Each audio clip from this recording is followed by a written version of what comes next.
शिव महापुराण कहती है कि भागवत पितरों को तार देती है, पर शिव महापुराण पितर तो तारती ही है। साथ में जो अधोगति में मर गए,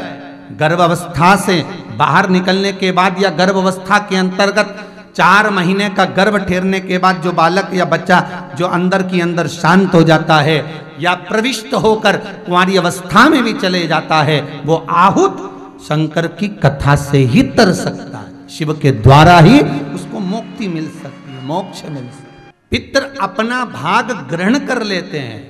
तब 64 योगिनियां अगर पितर निमंत्रण देते हैं कि अब हम यहां से जा रहे हैं और हमारे परिवार का कल्याण आपको करना है,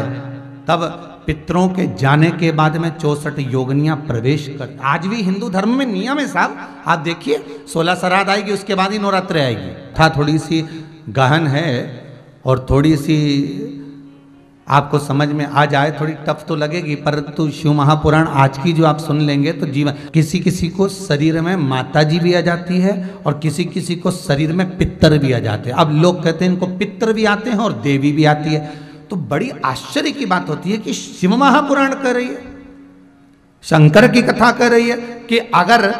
पितर जिस जगह पर निवास कर रहे हैं कि उस स्थान पर देवी प्रवेश नहीं कर सकती, तो फिर कैसे कह सकते हैं कि इनको पितर भी आ रहे हैं, अर्थात कोई पूर्वज चले गए वो भी शरीर में आ रहे हैं और साथ में देवी देवता भी आ रहे हैं। तो अब ये आश्चर्य की बात पड़ जाती है। तो ये मन में आता है कि फिर ये चीज तो शिव पुराण में अगर लिख दिया कि जहां पितर हैं वहां 64 योगिनियां नहीं है, और जहां पर 64 योगिनियां हैं वहां पितर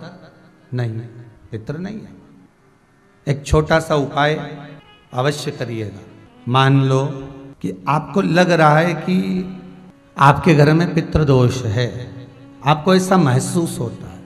तो किसी भी नवरात्रि के पहले जो अमावस्या पड़ती है, चावल की कटोरी में एक कपूर का टुकड़ा रख दीजिए महाराज, छोटा सा, और कपूर का टुकड़ा रखकर उस कपूर को दरवाजे के बाहर कटोरी में ही, चावल रखी हुई कटोरी में ही उसको पितरों का स्मरण कर कर जला दीजिए।